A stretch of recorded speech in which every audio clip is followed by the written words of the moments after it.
सोलापूर न्यूजमध्ये आपल्या सगळ्यांचं स्वागत। साहेब मराठा आरक्षणाच्या संदर्भात तुम्ही जी सर्वपक्षीय नेत्यांची बैठक बोलवलेली आहे, त्या बैठकीला सर्व विरोधी पक्ष नेते एकत्र येतील का तुम्हाला वाटतंय का? नाही, आम्ही यापूर्वी देखील सर्वपक्षीय बैठक बोलवली होती।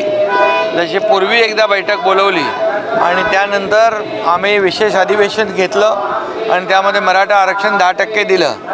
तशीच आम्ही यावेळेस देखील एक सर्वपक्षीय बैठक बोलवली, परंतु सगळे म्हणाले येतो आणि शेवटच्या क्षणाला त्यांनी ते अनुपस्थिती दाखवली, उपस्थित राहिले नाही।